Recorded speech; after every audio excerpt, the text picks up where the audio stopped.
Minister said strict COVID-19 prevention measures must be maintained. State budget revenue in 11 months down 7.8%. Prime Minister suggests CLV expand cooperation. International conference strengthens women's role in building and sustaining peace. Da Nang to hold numerous activities to welcome New Year. Between the governments. Hello and welcome to FBNC News with latest updates from Vietnam. It's Int'l again. Strict prevention and control measures are still needed as Vietnam will only massively provide a COVID-19 vaccine in the second quarter of 2022 at the earliest, Health Minister Cat Linh said at a meeting in Hanoi on December the 7th. Speaking at the meeting of the National Steering Committee of COVID-19 Prevention and Control, Long asked for tightening border management as well as the supervision of quarantine at home and lodging facilities. Any violations of pandemic prevention and control regulations must be strictly handled, he requested. Long told the meeting that his ministry is racing against time for COVID-19 vaccine study, test and production. The Ho Chi Minh City-based Nanogen Biopharmaceutical, one of the 4 units that are joining the COVID-19 vaccine production in Vietnam, is scheduled to coordinate with the Vietnam Military Medical University to officially recruit volunteers for the first phase of human trials on December the 10th. Strict prevention measures must be maintained on flights, the Deputy PM said, stressing the need to seriously follow regulations on concentrated quarantine and continue health monitoring in localities towards those returning from concentrated quarantine facilities. State budget revenue in the first 11 months of this year fell 7.8% year-on-year to just over 1.26 quadrillion Vietnamese dong, or 54.58 billion US dollars. The Ministry of Finance reported on December 8th, blaming the economic fallout from COVID-19 for the decline. The figure represented 83.4% of the annual estimate, with central and local budget collections at 77.4% and 91.1% respectively. Revenue from crude oil totaled 31.5 trillion Vietnam dongs, a sharp decline from 38.9% against a year earlier and equivalent to 89.5% of the plan. Revenue from imports and exports plunged 19.6% year-on-year to 161.5 trillion Vietnam dongs, or 77.6% of the plan.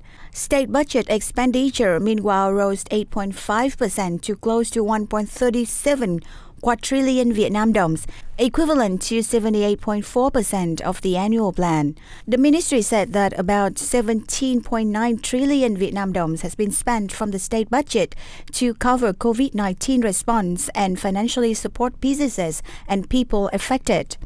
More than 4.5 trillion Vietnam dongs has been used to address the aftermath of the natural disasters and cope with African swine fever. This includes 1.6 trillion Vietnam dongs allocated to help 9 Central and Central Highlands provinces respond to the recent devastating flooding, and 11 northern provinces deal with the consequences of hailstorms, flash flooding, and landslides. Prime Minister Nguyễn Xuân Phúc on December the 9th suggested Cambodia, Laos and Vietnam, or CLV, practically expand their cooperation, tighten the links between the CLV development triangle area and the member economies and further optimize their potential. The leader made the suggestions while addressing the 11th CLV Summit on Development Triangle area that was held virtually. He also called for greater efforts to implement the action plan connecting the 3 economies by 2030, in combination with programs and plans on sub-regional and ASEAN cooperation.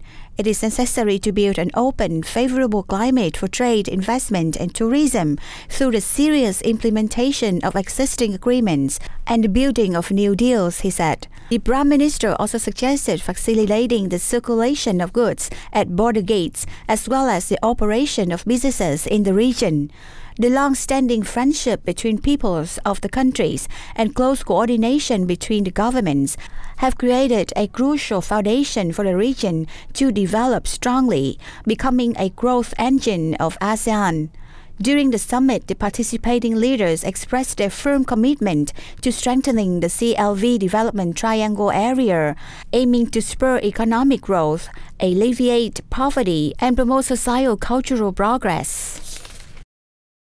On December the 7th, the Ministry of Foreign Affairs, in collaboration with the United Nations, opened an international conference on women's peace and security themed strengthening women's role in building and sustaining peace from commitments to results.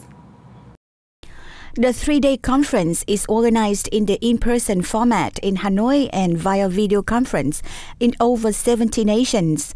In his opening remarks, Deputy Prime Minister and Foreign Minister Phạm Bình Minh said that women over the world continue to affirm their role in conflict prevention and settlement and post-conflict reconstruction, actively participate in building and maintaining peace, and lead in orienting and promoting social development and progress.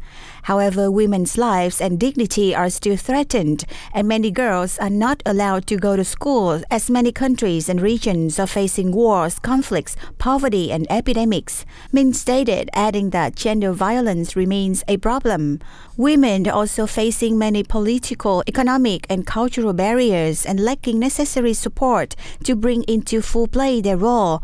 Meanwhile, the COVID-19 pandemic is threatening the progress towards the realization of sustainable development goals and depriving resources used for protecting and promoting women's rights on the globe. Therefore, through the conference, Vietnam hopes the international community will continue affirming commitments to promoting gender equality, putting forward effective measures, and attracting necessary resources to facilitate women's engagement in building and consolidating peace and security. A range of issues, including those regarding working environments and the reform of state-owned enterprises and the stock market, will be included in the action plan for Phase 8 of the Vietnam-Japan Joint Initiative. At a meeting in Hanoi on December the 9th, the two countries reached consensus on the content of the action plan, which also covers matters relating to land and certain laws. Deputy Minister of Planning and Investment Trần Duy Đông described the Vietnam-Japan Joint Initiative as a special, effective cooperative form implemented by the two countries for the last 17 years. It is an important dialogue channel between Japanese enterprises and government agencies in Vietnam, he said, adding that all of the 52 items in Phase 7 has been completed or are underway. Phase 8 is expected to contribute to perfecting Vietnam's investment and business environment and enhancing cooperation between the two countries, thus matching their potential and hopes. The large number of Japanese investors in Vietnam demonstrate their support for the country's efforts in improving the local business climate. Japanese representatives at the meeting raised recommendations to step up the bilateral relationship post-COVID-19 and touch upon investment plan in Vietnam by major Japanese businesses. On November the 9th, Forum on the Linkage and Investment Opportunities for Small and Medium Enterprises, or SMEs, was held in Ho Chi Minh City as part of the U.S. Agency for International Development, or UZ, Linkage for Small and Medium Enterprises, or UZ-linked SME project. In this event, Deputy of U.S. Consulate General Ho Chi Minh City, Mr. Robert Greenan, focused on strengthening connection of resources, especially from global corporations, in order for Vietnamese businesses to be able to seize the opportunity in shipping investment from countries to Southeast Asia, including Vietnam post-COVID-19 pandemic.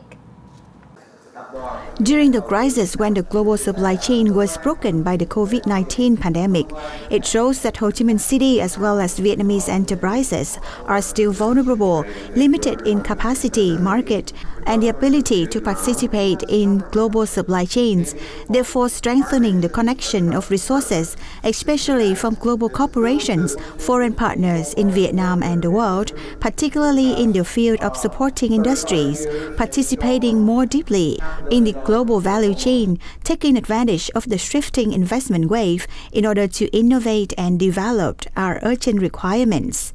Here there are a lot of resources for SMEs to find out how to adapt their productivity to meet the need of the lead manufacturers, including how to reach out and have do the banking part, how to work with the business support group. According to industry experts, at present, the demand for cooperation of global groups in Vietnam and in the future is very large. It is a good opportunity for Vietnamese enterprises. In Ho Chi Minh City, the city's investment stimulus package will also encourage supporting industries to innovate technology, improve product quality and competitiveness. The trial run of Hanoi's Cat Linh Hà Đông Urban Railway project will take place from December 12 to 31st to assess its safety, according to the Transport Ministry's Railway Projection Management Board. In addition, the test will cover emergency response drills and examine related environmental protection work and the fire prevention and control system. Running from Cat Linh in Ba Đình District to Hà Đông District, the railway, funded with Chinese ODA, has a total investment capital of approximately $886 million after several adjustments. The system is designed to have a main elevated line of more than 13 kilometers, 12 stations and 13 trains. Each train, whose design speed reaches 80 kilometers per hour, has 4 carriages capable of carrying over 900 passengers. Centrally controlled by a center placed at the Hà Đông depot, the railway is set to operate trains with a frequency of every 6 to 7 minutes, which can be shortened to 2 to 3 minutes during rush hours. During the test run, the train will run from 5 a.m. to 11 p.m. every day, with 9 trains operated in rush hour compared to the normal 6. Over 100 personnel from engineering, procurement, construction contractor of the project, the China Railway 6 Group Company Limited, and about 10 experts from the French consulting firm FBNC Certifier Trick Consortium are mobilized for the trial run. Chairman of the Hanoi Railway Vũ Hồng Trường said people trained for the project are ready for the pilot run, adding that train drivers now can operate independently without support from experts. 12 Vietnamese universities have been placed in the world's top 3,000 in the university ranking by academic performance by Turkish non-profit organization URAP. This year, Europe ranked 3,000 universities around the world, 500 higher than the figure of 2019. Among 12 Vietnamese educational institutions, Tôn Đức Thắng University in Ho Chi Minh City remained in the first place, and it is ranked 639th of the world. It is followed by VIII University and Vietnam National Universities, Hanoi. Last year, Vietnam has 8 universities in the list.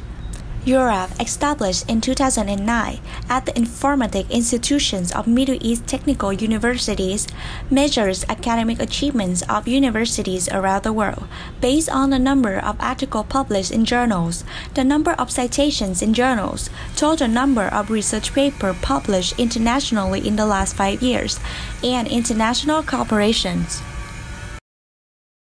The central city of Da Nang is planning a myriad of New Year welcoming activities to attract tourists, and they will be organized at an appropriate scale depending on the COVID-19 situation.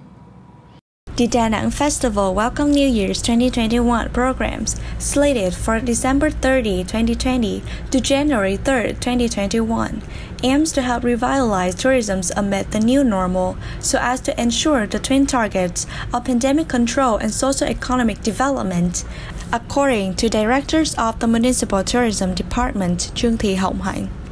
She noted that apart from recent travel stimulus efforts, festivals held during the New Year's holidays will also have advertised local culture, cuisine, and places of interest, as well as create new tourism products so as to draw more visitors to the cities.